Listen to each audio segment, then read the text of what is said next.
Binabay kala, welcome sa itong panagluban din nga bahin na itong mga kauban ang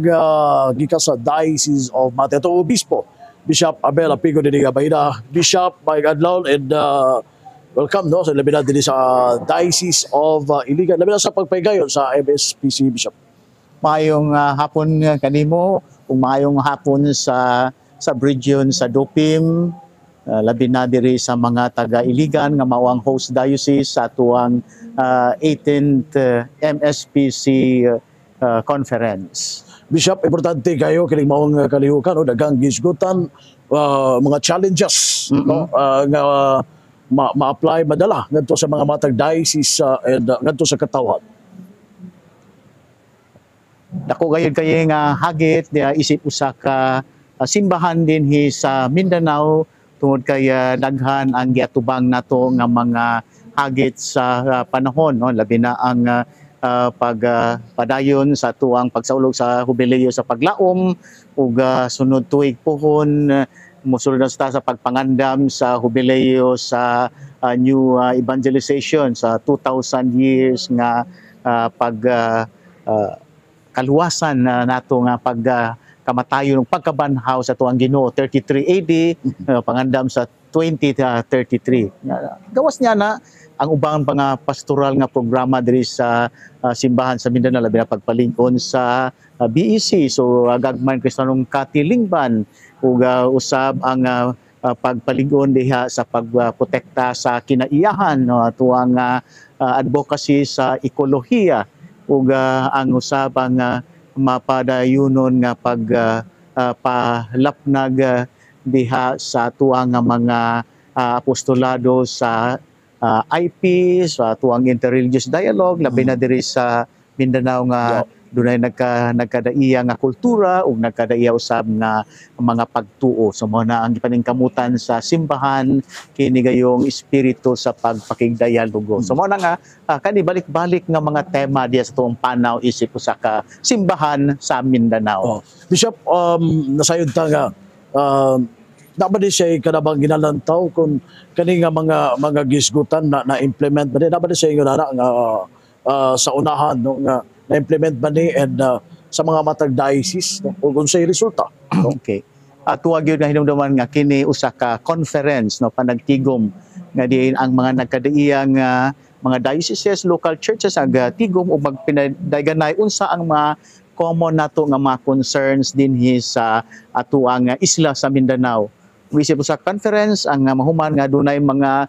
i-identify nato nga nakita nato na nya magdala ka nato sa paghukom sa meto ang ayan buhaton nya judge ang ayan buhaton og act ang pagbuhat ini so mga pagbuhat pagpanguli na mo na ang number 1 nga mag-implement na ang obispo tungod kay kada diocese or sa independent man no the independent man kung sa may sigutan diri sa statement ang usa ka obispo siya nang mag-appropriate nini nga kani applicable kay ni diri sa kuang diocese so kini ang muang pagtagad kay kulang pa kami niini so ang maningkamot gayod ang maong obispo sa maong diocese mo na nga sulod sa tulo ka tuig paningkamutan nga ma-implementar nya before na pud sa 19th DCM mo na patanaw na pud nga na kani nga punto nga mga hagit na implementar ba kini diri sa kuang archdiocese o sa kuang diocese. So ang kuan gid na nga mag-monitor magayud ang obispo sa diocese. Nabay mga higayon nga bra og makanunay lang mo mabalik no ang mga kanabang mga punto nga diha sa usa ka mga diocese no sa pagpaygayon aning nga maong Mindanao sulog pastoral conference bishop nabay mangingon na nga higayon po nga mag kanunay lang kani nga problemaha murag padayon ra gyapon no kasi nati no. Kana dunay kay paghumani ni diri sa Mindanao na may mga sub-region para sa inyo sa Dopim. Nya speaking only sa amo dito sa Daditama, Davao, Digos, Tagum ug Mati, sa garon na kami regular nga panagtigom quarterly. So sa usa ka tuig kaupat mi magtigom mga obispo, mga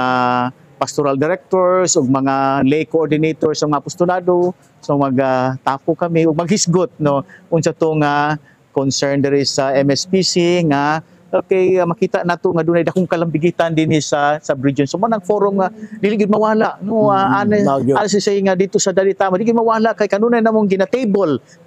sa pagtigom kini nakuha na ba nato ning implement na ba nato ning Office sa Integral Ecology Ministry nga kaniadto sakop lang sa social action yang gitagag pagduso tong miagi nga MSPCO na implement ba din sa tuwa na nabat nag-appoint ta bang obispo so kana kita nga naituto kay kaning sa Dalitama regular gayud kining quarterly meeting so mo na nga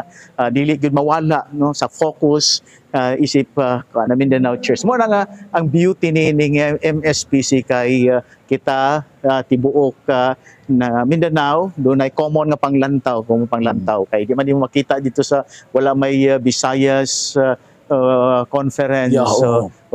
dito sa Luzon conference so wala man ka makadungog niya na niya dinhi 1971 pa so long years so 71 so meaning mga 54 na katuig 54 na katuig ang dagan. Okay, so salamat kay labot ya Bishop Ed nag-isgutan usab no about sa against corruption no mo ginahimorag mo man init karon nga diskutanan dili lang sa simbahan no diha sa tong katilingban. So ang Diocese of Mati no and lakip na ang sub-region ninyo no naabag yun ang hugot no nga implementation in terms sa against corruption. Mo kanang gipanaghisgutan karon sa mga kaobispuhan kay naipagpaningkamot nga concerted effort sa mga obispo kaya dili sa Mindanao sa Tibok Pilipinas nga kini monitoring para malimit kining suliran sa corruption dinhi sa ato ang nasod. So sa umabot nga mga adlaw dunan yung makuan nga development so dili nako mabutyag karon pero ato ang po nga magiyahan og konkreto nga lakang alang sa pagpaningkamot nga ang simbahan no mutabang sa panggamhanan nga masulbad kining corruption ug ang kwarta nga nakawat magamit kayo sa tama nga tumong. Dili kalikaya nga mga tao medyo mahadlok sa mga mausab ba no ang from the kinang investigation sa corruption then padulong ito sa pampolitika na dayon di ba wag maingana so naagid sa pagbati sa mga katawhan no and ang mga obispo mura og nakabalo pod sila na mga concerns sa mga tao Bishop. O nakakuan gayud kay ang mga obispo ka-connect mo gyud sa mga tao nya ang kini pong member sa ICI